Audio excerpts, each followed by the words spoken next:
সালাম তেনার কওমকে বারবার দাওয়াত দিতেছেন, আমার কওমেরা তোমরা বলো লা ইলাহা ইল্লাল্লাহ। যখন বারবার দাওয়াত দিতেছেন কিন্তু কওমেরা ইল্লাল্লাহ এক আল্লাহ মানা তাদের কষ্ট হয়ে গেল। তারা ইউনূস আলাইহিস সালামের দাওয়াতকে বারবার ফিরত দিতেছে। এবার হযরত ইউনূস আলাইহিস সালাম তার কওমের প্রতি গোসা হয়ে গেলেন, কওমের প্রতি নারাজ হয়ে গেলেন। নারাজ হয়ে হযরত ইউনূস আলাইহিস সালাম তার কওমকে বদদুয়া করলেন, বললেন তোমরা আমার আল্লাহর দাসত্ব করলে না, এক আল্লাহকে মানলে না, তোমাদের উপরে অচিরেই গজব নাযিল হবে। আর এই গজবটা আসরের পূর্বেই তোমাদের হবে, তোমাদের উপরে আসবে, তোমাদের উপরে এই আসরের আগেই আল্লাহর গজব নাযিল হয়ে যাবে।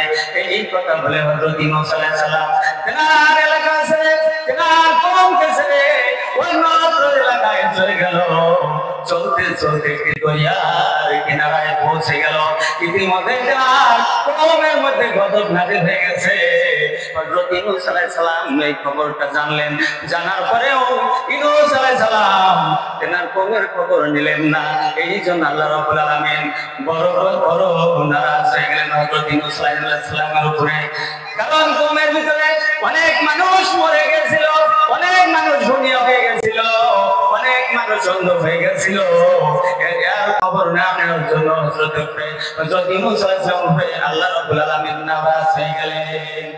আর নারাজ হওয়ার জন্য হযরত ইউনূস আলাইহিস সালাম আস্তে আস্তে যখন দরিয়ার কিনারায় চলে গেলেন, একটি বড় নাও দেখলেন।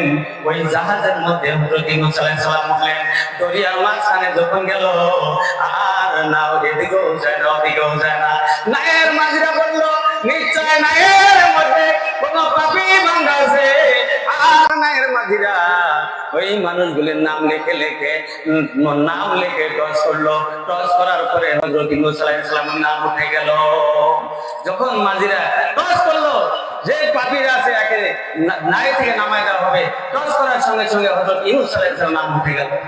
আর মাঝিরা তৎক্ষণাৎ হযরত ইউনূস আলাইহিস সালামকে দরিয়ার মাঝখানে নিক্ষেপ করে দিলেন।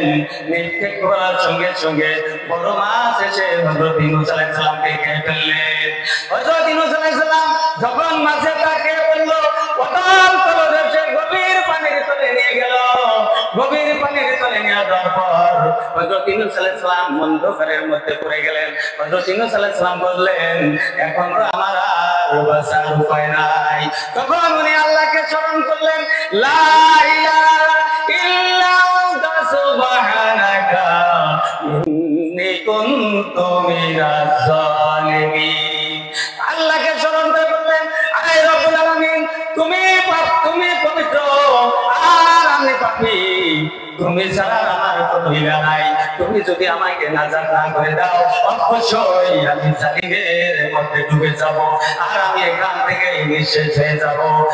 আল্লাহ রাব্বুল আলামিন বলতেছেন, অতল পানির দেশে গভীর পানির তলে হযরত ইউনূস আলাইহিস সালাম যখন আমাকে স্মরণ করলো, বন্ধুরে দুনিয়ার কেউ শুনে নাই, কিন্তু আমি আল্লাহ রাব্বুল আলামিন আমার ইউনূসের ডাকে সাড়া দিয়ে দিলাম। মুমিনকে সাড়া দিয়ে দেই, বলেন সুবহানাল্লাহ। ও আমার মাওলা রে, কি নাম লয়া ডাকবো তোমাকে, কি নাম লয়া ডাকলে তুমি মুক্তি দিবা আমাকে। ও